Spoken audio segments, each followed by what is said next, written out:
Good morning. कैसे हैं आप सब? चलो बेटा, एक बार फिर से अपना नया टॉपिक स्टार्ट करते हैं। और आज हम जो पढ़ेंगे वो पढ़ रहे हैं hybridization of carbon atom in c and x bond, यानी कार्बन और हेलोजन के बीच में जो बॉन्ड बनता है उसमें जो कार्बन पे जो बॉन्ड होगा, जो कार्बन का जो हाइब्रिडाइजेशन होगा उसके अकॉर्डिंग हम इसका क्लासिफिकेशन कर रहे हैं। और हमने प्रीवियस वीडियो में sp3 क्लासिफिकेशन देखा था कि ऐसा ऐसा कार्बन एटम जो sp3 हाइब्रिडाइज था और उससे जुड़ा हुआ था, उस कार्बन से जुड़ा हुआ था हेलोजन। इस तरीके के यौगिक हमने पढ़े थे। बेंजाइल हैलाइड पढ़ा हमने, एल्किल हैलाइड पढ़ा, एलाइलिक हैलाइड पढ़ा। और अब हम पढ़ेंगे sp2, यानी sp2 हाइब्रिडाइज के रूप में। sp2 का मतलब क्या है कि जब कोई हेलोजन एटम किस पे जुड़ा हुआ हो, ऐसे कार्बन परमाणु पे जुड़ा हो जो sp3 sp2 हाइब्रिडाइज हो, जो आपस में कार्बन टू कार्बन क्या हो, sp2 हाइब्रिडाइज हो। इस तरीके के कार्बन एटम पे जब हेलोजन एटम जुड़ा होगा तो उससे उन हेलोजन एटम को हम हेलो एल्केन्स को किस रूप में क्लासिफाइड करेंगे? देखिए बेटा, उसमें पहला हमारे पास आता है विनाइलिक हैलाइड। विनाइलिक हैलाइड में क्या है, देखिए कि कार्बन एटम, ऐसे कार्बन एटम से आपका हेलोजन एटम जुड़ा होगा जो कि अपने अन्य कार्बन एटम के साथ में डबल बॉन्ड में होगा, क्योंकि sp2 क्या होता है, डबल बॉन्ड। मैंने आपको लिखाया था ना, एक बार फिर से याद कीजिए कि सिंगल सिंगल हमारा sp3, carbon double bond carbon हमारा sp2 हाइब्रिडाइजेशन होता है, ये मैंने आपको याद करने के लिए लिखवाया था। और कार्बन ट्रिपल बॉन्ड कार्बन हमारा sp हाइब्रिडाइजेशन होता है। तो sp2 यानी डबल बॉन्ड होगा। तो देखिए बेटा, यहां पे मैंने एग्जांपल लिखा आपके पास, CH2 double bond CH and X, यानी ये X हमारा हेलोजन परमाणु है। और ये कौन से वाले कार्बन से जुड़ा है? जो कार्बन अन्य कार्बन से, इस वाले कार्बन से किसमें है, डबल बॉन्ड में। किसमें है, डबल। इसका मतलब इस कार्बन का हाइब्रिडाइजेशन जो है वो क्या है, sp2, यानी ये जो कार्बन है ये कौन से हाइब्रिडाइजेशन में, sp2 में है। और sp2 हाइब्रिडाइज कार्बन एटम से जब हेलोजन परमाणु जुड़ते हैं तो वो विनाइलिक हैलाइड कहलाते हैं। क्या कहलाते हैं? विनाइलिक हैलाइड कहते हैं, क्लासिफिकेशन sp2 हाइब्रिडाइजेशन के रूप में। अब देखिए बेटा, ये हमारे पास विनाइलिक हैलाइड है, यानी हेलो एथीन है। क्या है हमारे पास? ये हेलो एथीन। हेलो यानी कोई भी ग्रुप इस पे जुड़ा हुआ है हेलोजन, और एथीन है क्योंकि डबल बॉन्ड है, इसलिए इसका नाम क्या है, हेलो एथीन या विनाइलिक हैलाइड। देखिए बेटा, हम साइक्लो के रूप में भी पढ़ रहे हैं। सिंगल बॉन्ड है, मैं बार बार आपको हर एक में एक एक एग्जांपल दे रहा हूं। सिंगल बॉन्ड है यानी ये साइक्लोहेक्सेन है, लेकिन इसमें एक डबल बॉन्ड लगा है, ये बेंजीन नहीं है। ध्यान रखिए, बेंजीन में कितने बॉन्ड होते हैं, 3 डबल बॉन्ड होते हैं।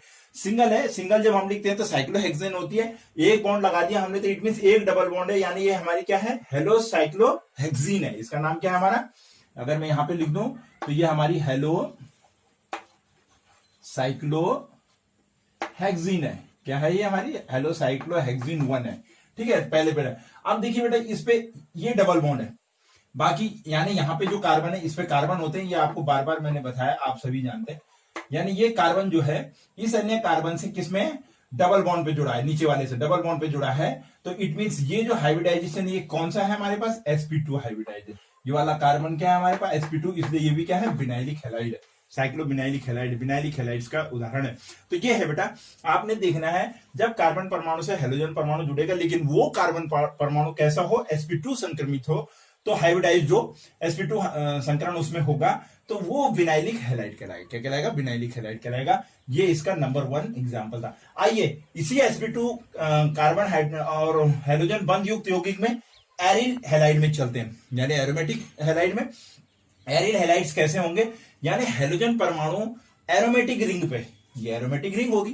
एरिल का मतलब क्या है, हमारे एरिन्स है, यानी उसमें क्या होगी, बेंजीन रिंग होगी। एरोमेटिक रिंग पर जब sp2 संकरित जो कार्बन है हमारा, हाइब्रिडाइज कार्बन है, उससे जुड़ेगा तो आप देख लीजिए यहां पे डबल बॉन्ड है, यानी ये वाला कार्बन आपस में किसमें, डबल बॉन्ड में है। तो यहां पे जो X जुड़ा हुआ है इट मीन से कौन सा हमारा, sp2 हाइब्रिडाइजेशन, इसलिए ये हमारा क्या है, ये हमारा साइक्लोबेंजीन। ठीक है बेटा, ये बेंजीन हो गया हमारा। यहां पर देखिए सेम एक और उदाहरण ले लीजिए, यहां पे CH3 लग गया, बेंजीन रिंग पर कहीं भी CH3 लग जाता है तो बेटा टॉलिन कहलाता है। तो ये हमारा क्या है, हेलो टॉलिन हो गया। क्या है हमारे, हेलो टॉलिन, ये हेलो बेंजीन है और ये क्या हमारा, हेलो टॉलिन है। ये एरिल हैलाइड है, लेकिन ये किस रूप में एरिल हैलाइड है हमारे पास, sp2 हाइब्रिडाइजेशन के रूप। जब sp3 आ रहा था तो आपने देखा यहां पर एक और कार्बन जुड़ रहा था, यानी इस तरीके से बेंजीन रिंग थी और उस बेंजीन रिंग के पास में यहां पर से फिर एक और CH2 जुड़ करके और तब X लग रहा था। तो यहां पर ये आपस में sp3 हाइब्रिडाइज हो जा रहा था, लेकिन यहां पे क्या डायरेक्ट रिंग पे लगेगा, क्योंकि डायरेक्ट रिंग में जो दो कार्बन होंगे वो आपस में अल्टरनेटिव वे में क्या होते हैं, डबल बॉन्ड में होते हैं, इसलिए sp2 होगा। ये एरिल हैलाइड कहलाएगा। ये हमारा हेलोबेंजीन है, ये हमारा हेलोटोलीन है। ये है बेटा हमारे पास sp2 हाइब्रिडाइजेशन के रूप में क्लासिफिकेशन। ठीक है बेटा, तो ये हमारे हेलो एल्केन्स और हेलो एरिन्स के क्लासिफिकेशन कंप्लीट हुए। यहां पर आपने क्लासिफिकेशंस पढ़े, आपने हाइब्रिडाइजेशंस के रूप में क्लासिफिकेशन पढ़े, इसका स्क्रीनशॉट लीजिए। अब इसके बाद हम चलते हैं आगे नोमेनक्लेचर पर। नाउ गाइज, अब आते हैं हम नामकरण पे। देखिए क्लासिफिकेशन हो गया हमारा हेलो एल्केन हेलो एरिन्स का, और अब हम पढ़ते हैं नामकरण यानी नोमेनक्लेचर के, किस तरीके से हम इनका नाम लिखेंगे जो हेलो एल्केन्स होंगे या हेलो एरिन्स होंगी। तो पहले हम चलते हैं बेटा हेलो एल्केन्स पे। तो हेलो एल्केन्स में देखिए बेटा, हम जब नाम लिखते हैं तो सबसे पहले हम सामान्य नाम की बात करते हैं। क्या करते हैं, सामान्य नाम जो जर्नल नेम होगा इसका, उस नेम को हम कैसे लिखेंगे सामान्य नाम को। तो जो एल्किल हैलाइड है हमारी, हेलो एल्केन का मतलब क्या है हमारा, एल्किल हैलाइड। हेलो एल्केन को हम क्या कहते हैं, एल्किल हैलाइड। तो जो ये एल्किल हैलाइड्स होते हैं बेटा, जब इनका सामान्य नाम लिखा जाता है तो पहले एल्किल ग्रुप का नाम लिखा जाता है, उसके बाद हेलोजन ग्रुप का नाम लिखा जाता है। ये तो क्लियर है आपका, कक्षा 11 में भी आपने अच्छे से आईपीसी नेम्स पढ़े हुए हैं, लेकिन फिर से थोड़ा सा आईपीसी नेम और जनरल नेम पढ़े हुए हैं, थोड़ा सा रिपीट करते हैं। जब एल्किल हैलाइड्स को हम सामान्य नाम में लिखते हैं तो सबसे पहले हम एल्किल ग्रुप का नाम लिखते हैं, तब हेलोजन ग्रुप का नाम लिखते हैं। अच्छा, इनके जनरल नेम या सामान्य नाम लिखने के 3 तरीके होते हैं। पहला है इसमें जब प्रीफिक्स एन हो, यानी जब हम अनुलग्न के रूप में एन को लिखेंगे। एन कब लिखेंगे, स्मॉल एन, आप जानते हैं n means normal, n means क्या है, नॉर्मल। तो प्रीफिक्स एन के रूप में हम जब लिखेंगे तो देखिए कैसा नाम आएगा, CH3 CH2 Br। इसके लिए हमारा जो नाम आया, 2 कार्बन परमाणु है तो एथिल हो गया, एथेन या एथिल हो गया, तो ये हो गया नॉर्मल एथिल ब्रोमाइड। पहले हमने किसका नाम लिखा, एल्किल ग्रुप का। पहले किसका नाम लिखा, एल्किल ग्रुप का, बाद में किसका नाम लिखा, ब्रोमाइड का। और क्योंकि इस पे एन क्यों लगाया, क्योंकि जब एक कार्बन की जब एक सीधी श्रृंखला के रूप में नाम लिखे जाते हैं, ध्यान रखिए आपको पता है, जब कार्बन की श्रृंखला सीधी होती है यानी कोई शाखाएं ब्रांचेज नहीं होती हैं, सीधी श्रृंखला हो और तब उसके साथ में कोई एल्किल हेलोजन ग्रुप जुड़ा हो, तो इस प्रकार के नामों को हम नॉर्मल एथिल ब्रोमाइड कहते हैं। एन एथिल ब्रोमाइड या नॉर्मल एथिल एल्किल हैलाइड कहते हैं, नॉर्मल एल्किल हैलाइड कहते हैं। फॉर एग्जांपल देखिए यहाँ पे सीधी श्रृंखला है कार्बन की, उसके साथ में ब्रोमीन जुड़ा हुआ है, तो हमने क्या नाम लिखा है इसका, नॉर्मल एथिल ब्रोमाइड। एथिल क्यों लिखा, क्योंकि 2 कार्बन है, आप जानते हैं एथेन से ही एथिल बना होगा, तो इसलिए एथेन में 2 कार्बन होते हैं तो उसका एक हाइड्रोजन हटा के ब्रोमाइड जुड़ा, तभी तो हेलो एल्केन बना, तो ये एथिल ब्रोमाइड हो गया। आगे चलिए देखिए, एक और एग्जांपल मैंने आपके लिए लिखा है, सिंपल है, बहुत ज्यादा इस पे जाने की जरूरत नहीं है। CH3 CH2 CH2 CH2 Cl, हमने कार्बन के नंबर देखने हैं और हम देख रहे हैं इसमें कहीं पे भी ब्रांच नहीं है, यानी एक सीधी श्रृंखला के रूप में हम कार्बन की लेकर के चल रहे हैं। तो 1 2 3 4 हमारे पास 4 कार्बन है, तो ये क्या हो गया हमारा, नॉर्मल ब्यूटिल क्लोराइड। अगर हम इसका नाम लिखेंगे तो क्या लिखेंगे, नॉर्मल 4 कार्बन यानी ब्यूटिल एंड क्लोराइड, यानी हेलोजन कौन सी जुड़ी है, क्लोरीन, तो क्लोराइड, क्लोराइड हो गया हमारा, सिंपल नाम हो गया हेलोजन का नाम। और ये हो गया नॉर्मल जब प्रीफिक्स हमारा एन हो। क्लियर हो गया बेटा, नॉर्मल बहुत सिंपल होता है, आपने एन लगाना है बस। आगे आपने एल्किल ग्रुप को पहचानना है कितने कार्बन का है, और उसके बाद आपने हेलोजन देखना है कि कितनी हेलोजन है, हेलोजन कौन सी जुड़ी है, ब्रोमाइड जुड़ी है, क्लोराइड जुड़ी है, आयोडाइड जुड़ी है, फ्लोराइड जुड़ी है, क्या है। आइए बेटा, सेकंड जो इसका मेथड्स होता है सामान्य नाम लिखने का, वो होता है प्रीफिक्स आइसो। जब आइसो होगा तब प्रीफिक्स के रूप में जब हम आइसो लिखेंगे तो आइसो का मतलब क्या होगा। देखिए बेटा, हम सिंपल तौर पे बच्चे को बताते हैं कि आइसो का मतलब आपने देखना है कि जो नॉर्मल चेन थी कार्बन की, उस नॉर्मल चेन में अगर कोई एक आपके पास किस रूप में आ जाए, ब्रांच के रूप में आ जाए।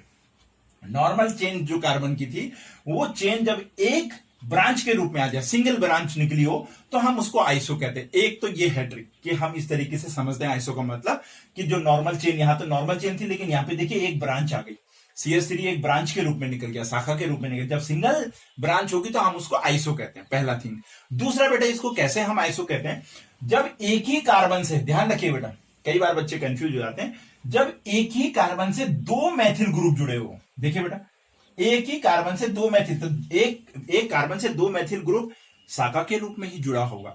जब एक ही कार्बन, इस कार्बन से देखिए एक मैथिल ग्रुप ये है, एक मैथिल ग्रुप ये, एक ही कार्बन से जब 2 मैथिल ग्रुप जुड़े हों तो वो आइसो कहलाता है। उसको क्या कहते हैं, आइसो। सामान्य नाम की बात कर रहा हूं, कंफ्यूज मत करना। फिर से हम आईपीएससी नेम की अभी बात नहीं कर रहे हैं, जनरल जो नेम होता है उसमें हम सामान्य नाम के रूप में किस रूप में लिखते हैं। तो देखिए बेटा आइसो कब होगा, आइसो तब होगा जब एक ही कार्बन से दो मैथिल ग्रुप जुड़े हों, यानी एक ब्रांच के रूप में निकला हुआ हो, तो उसको हम कहते हैं आइसो। तो उसका हम प्रीफिक्स क्या लिखेंगे, आइसो। और कार्बन सब गिने जाएंगे, ये भी ध्यान रखिए, कार्बन सारे गिने जाएंगे। बच्चे कंफ्यूज करते हैं आईपीएससी की जैसे इसको शाखा के रूप में अलग कर देते हैं, नहीं, जितने कार्बन दिखेंगे उतने ही नंबर्स में हम उसके नाम को लिखेंगे।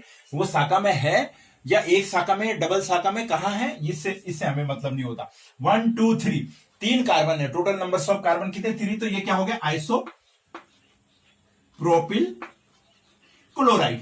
और हाइड्रोजन क्या जुड़ा है इसमें, क्लोरीन।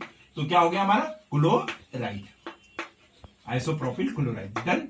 आपकी समझ में आ गया आइसो का मतलब क्या है, रिवीजन हो रहा है आपका, आपने पहले पढ़ा हुआ है, कक्षा 11 में क्लियर है। एक बार फिर से आगे, तो इस वाली चेन में हमारे पास CH3 CH CH2 Br।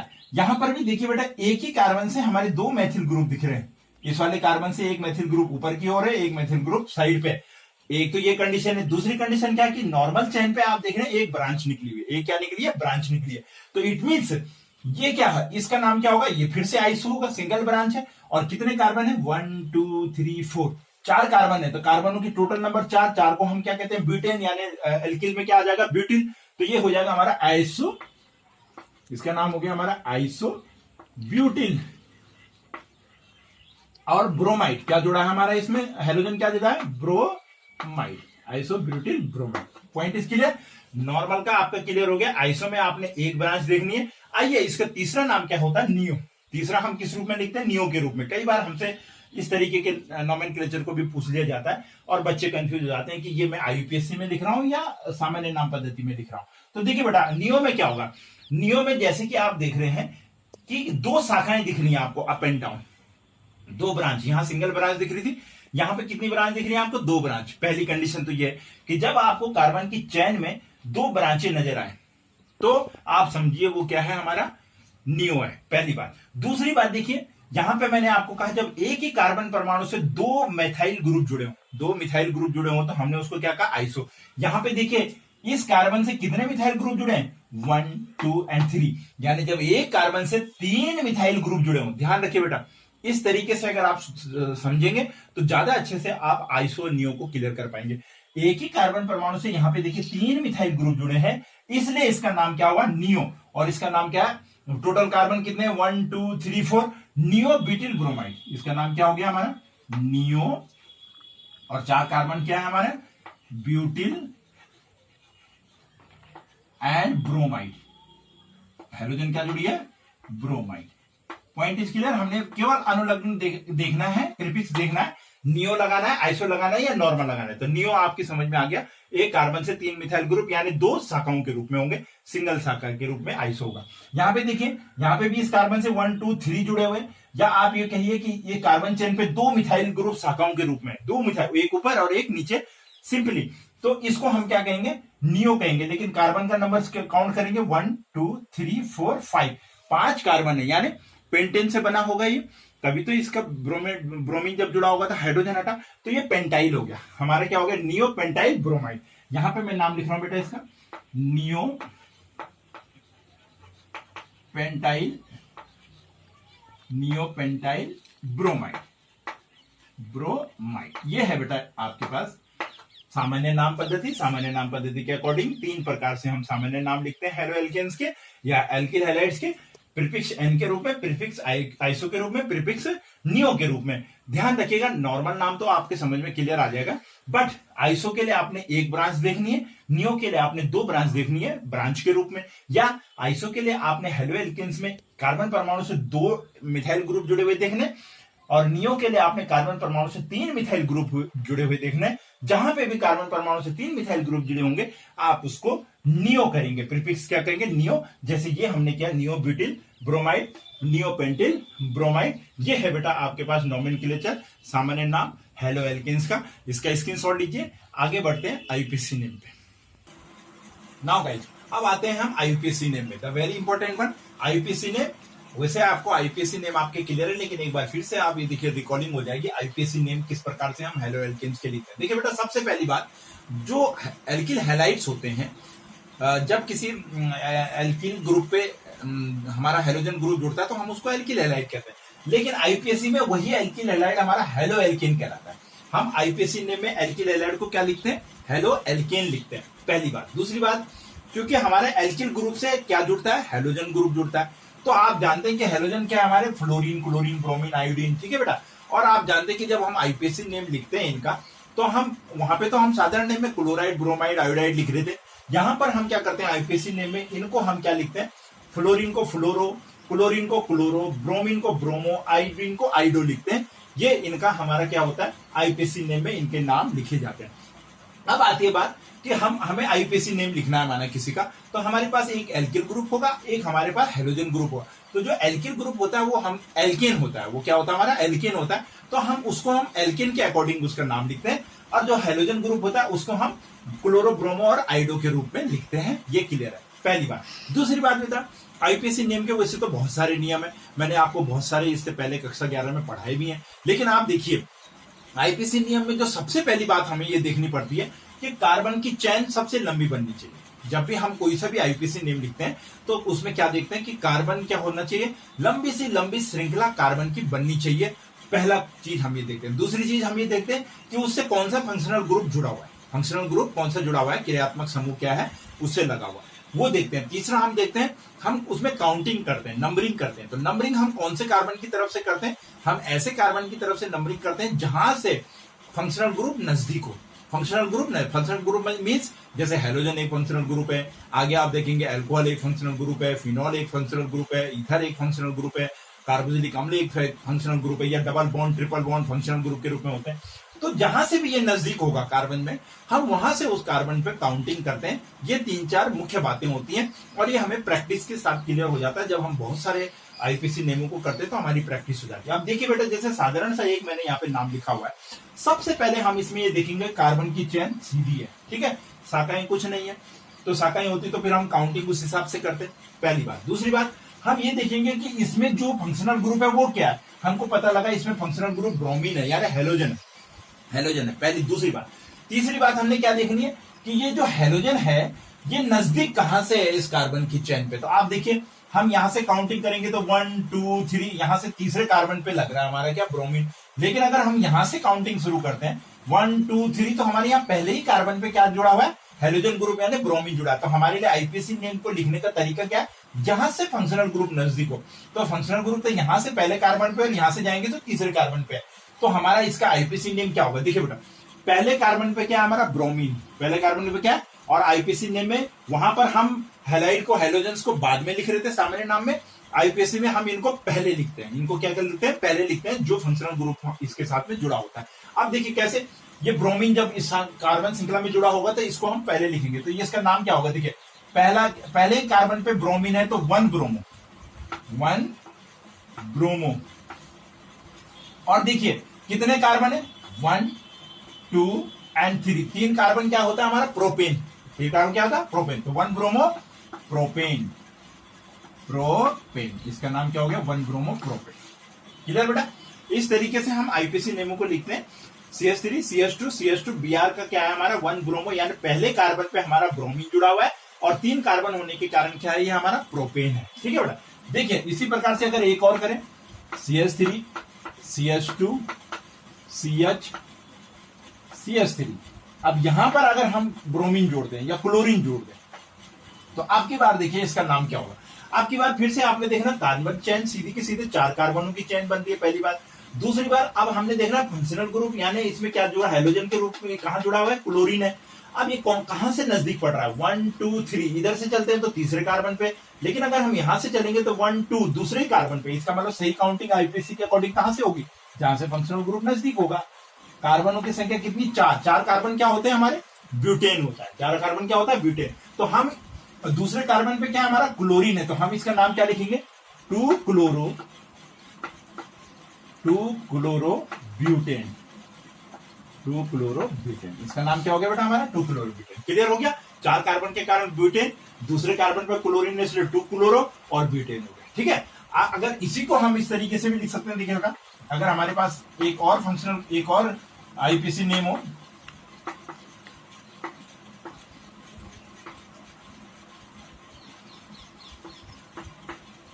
माना हमारे पास इस वाले कार्बन पे एक मिथाइल ग्रुप लग गया हो और इस वाले कार्बन पे भी एक मिथाइल ग्रुप लगा हो, तो अब इसका आईपीसी नेम क्या होगा? देखिए सबसे पहले आपने देखना कि कार्बन की चेन सीधी की सीधे लंबी चेन कहां से बनती है। अगर मैं सीधे वे में चलूं तो 1 2 3 4 5 यहां तक चलने पे कार्बन 5 हो रहे हैं।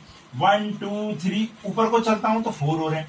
1 2 3 4 5 यहां को नीचे को भी चलता हूं तो तब भी कितने हो रहे हैं? 5 हो रहे हैं। तब भी कितने हो रहे हैं? 5। तो देखिए बेटा इस हिसाब से हम सीधी लाइन पे चलते हैं, क्योंकि इधर भी 5 हो रहा है इधर भी 5 हो रहा है, तो हम सीधी चलेंगे। अब सीधी चलने से पहले सीधी हमको पता चल गया कि सीधी चेन तो यही सबसे लंबी है, 1 2 3 4 5। क्लियर। अब हमने देखना फंक्शनल ग्रुप, इसमें हेलोजन कहां पे लगा हुआ है? इधर से गिनेंगे तो यहाँ 5वें कार्बन पे, इधर से गिनेंगे तो पहले कार्बन पे। तो काउंटिंग कहां से शुरू करेंगे? यहां से 1 2 3 4, यहाँ पे 3 होगा एंड ये 5 कार्बन पेंटेन हो गया। अब देखिए पहले पे हमारा क्या है? पहले कार्बन पे ब्रोमीन है, दूसरे कार्बन पे एक मिथाइल ग्रुप है, तीसरे कार्बन पे दूसरा मिथाइल ग्रुप है। अब हमें यहाँ पे अल्फाबेट का भी ध्यान रखना पड़ता है। हम अल्फाबेटिकली जो पहले आएगा उसका नाम पहले लिखते हैं आईपीसी में। लेकिन देखिए मिथाइल, यहाँ पे मिथाइल ग्रुप है, एल्किल ग्रुप है, तो एम बाद में आता है, बी पहले आता है, तो सबसे पहले हम ब्रोमीन ही लिखेंगे। तो यहाँ पे पहले कार्बन पे क्या हमारा 1 ब्रोमो। अब देखिए मिथाइल का नाम बाद में आएगा, लेकिन दूसरे और तीसरे कार्बन पे 2 मिथाइल ग्रुप है, तो यानी हम क्या लिखेंगे? 2 3 क्या रिप्रेजेंट कर रहा है कि ये जो मिथाइल ग्रुप है किन किन कार्बन पे? दूसरे और तीसरे। और कितने मिथाइल है? 2 मिथाइल है, तो डाई मिथाइल, 2 3 डाई मिथाइल। और 5 कार्बन है तो क्या हो गया हमारा? Pentane. This is IPC. Clear बेटा? ज्यादा कंफ्यूज होने की आवश्यकता नहीं, आपने फंक्शनल ग्रुप देखना। अभी देखिए 3-4 नाम में आपका क्लियर हो गया होगा कि मैं कहां से नंबरिंग कर रहा हूं, कहां पे मैं फंक्शनल ग्रुप नजदीक पड़ रहा है, शाखा के रूप में कहां पर कौन सी चीज जुड़ी हुई है, कौन से कार्बन पे क्या है। देखिए इसमें मैंने मिथाइल ग्रुप भी जोड़ दिया, इसमें मैंने ब्रोमीन भी जोड़ दिया, और आपको अल्फाबेटिकली भी क्लियर हो गया कि पहले ब्रोमीन आएगा तब आएगा मिथाइल। डाई नहीं देखा जाता बेटा, ध्यान रखिए। कई बच्चे देखते हैं डाई भी आ रहा है, नहीं, डाई तो इसको रिप्रेजेंट कर रहा है, मिथाइल इसका नाम है, तो एम देखा जाएगा। क्या देखा जाएगा? एम देखा जाएगा। तो मिथाइल, 2 मिथाइल ग्रुप कौन कौन से कार्बन पे? दूसरे और तीसरे, तो दोनों को साथ में लिखना है, 2 3, और डाई भी लिखना है। अगर 3 होते, यानी मैं यहाँ पे मिटा के एक और लगा देता तो चौथा कार्बन, तो चौथा भी आता, और 3 होने के कारण ट्राई मिथाइल भी आ जाता। तो ये पेंटेन और 5 कार्बन के कारण क्या है? ये पेंटेन है। तो इस प्रकार से देखिए बेटा हम हेलो एल्केन्स के सिंपल नोमेनक्लेचर कर रहे हैं। अच्छा देखिए, अगर माना इसी कार्बन चेन पे एक ही ब्रोमीन लगा, अगर मैं यहां भी क्लोरीन लगा देता, यहां पर भी क्लोरीन लगा देता, इतना आपने नोट कर लिया होगा। मैं यहाँ पे थोड़ा मिटा करके कर रहा हूं कि यहाँ मैंने ब्रोमीन लगाया, लेकिन यहाँ पे मैं क्लोरीन लगा दूं, माने इस कार्बन पे हो सकता है 2-2 हमारे लग सकते हैं। तो अगर ऐसी स्थिति आएगी, तो ऐसी स्थिति में अगर हम क्लोरीन लगा देंगे तो तब क्या करेंगे आप? यहाँ पहले कार्बन पे, यहाँ दूसरे कार्बन पे आ रहा है, तो काउंटिंग तो यहीं शुरू से होगी। लेकिन अगर हम इसका नाम लिखने जाएंगे तो 1 ब्रोमो 4 क्लोरो, क्योंकि मिथाइल बाद में आता है, 4 क्लोरो और 2 3 डाई मिथाइल पेंटेन हो जाएगा, 2 3 डाई मिथाइल पेंटेन हो जाएगा। इस प्रकार से इसका नाम बदल जाएगा। पहले वाले को मैं रख रहा हूं आपके लिए, दोबारा कंफ्यूज ना हो कि यहाँ पे ये CH2 है, इसका आप स्क्रीनशॉट ले लीजिए। और क्या नाम कहते हैं, ये हमारा आईपीसी नेम है। सिंपल तरीके से हम कैसे हेलो एल्केन्स का आईपीसी नेम लिख सकते हैं। यस बेटा, अगर हेलो एरिन्स के आईपीसी नेम लिखने हो, हेलो एरिन्स को कैसे लिखेंगे? तो hello arenes mean ring, aromatic ring. Aromatic ring पे जहां पर हेलोजन लग जाएगा उसको हम क्या कहते हैं? हेलो एरिन्स कहते हैं। माना यहाँ पर ब्रोमीन लगा हुआ है, तो एक ही पोजीशन है, जहां पे लगा होगा वहीं से काउंटिंग शुरू होगी, जहां से फंक्शनल ग्रुप लगा होगा वहीं से 1 2 3 4 5 6 वहीं से काउंटिंग शुरू होती है। तो ब्रोमोबेंजीन पहले पे है, इसलिए पहले के लिए हमने सिंपल क्या लिख दिया? ब्रोमोबेंजीन। यहाँ पे आइए, यहां से काउंटिंग शुरू करेंगे, पहला, दूसरा, तीसरा कार्बन, चौथा, पांचवा और छठा। 6 है बेंजीन है, लेकिन पहले पे ब्रोमीन है और तीसरे पे ब्रोमीन है, इसलिए 1 3 डाइब्रोमो बेंजीन, 1 3 डाइब्रोमो बेंजीन। यहाँ पे आइए, पहले पे है, दूसरे पे नहीं है, तीसरे पे है, चौथा खाली है, पांचवे पे है और छठा खाली है। तो इसके लिए क्या नाम लिखेंगे? पहले पे ब्रोमीन, तीसरे पे ब्रोमीन, पांचवे पे ब्रोमीन, तो इसका नाम होगा 1 3 5 ट्राइब्रोमो। 3 है तो ट्राइब्रोमो बेंजीन, ट्राइब्रोमो बेंजीन। तो वेरी सिंपल, जो रिंग पे लगे होंगे, रिंग के अकॉर्डिंग बेंजीन, रिंग पे जो लगे होंगे उसके अकॉर्डिंग हम उनके क्या लिखेंगे? नाम लिख लेंगे। ये है हेलो एरिन्स का नामकरण आईपीसी नेम हेलो एरिस के। तो ये था बेटा हमारे पास क्लासिफिकेशन कंप्लीट हो गया। सामान्य नाम हमने पढ़ लिए हेलो एरिन हेलो एल्केन्स के, और हमने आईपीसी नेम भी पढ़ लिए। आप इसकी प्रैक्टिस कीजिए, कुछ अपनी तरीके से अपने आप बनाइए श्रृंखला पे कार्बनों को बैलेंस करते हुए, और वीडियो को जरूर देखिए और शेयर जरूर कीजिए। Thank you.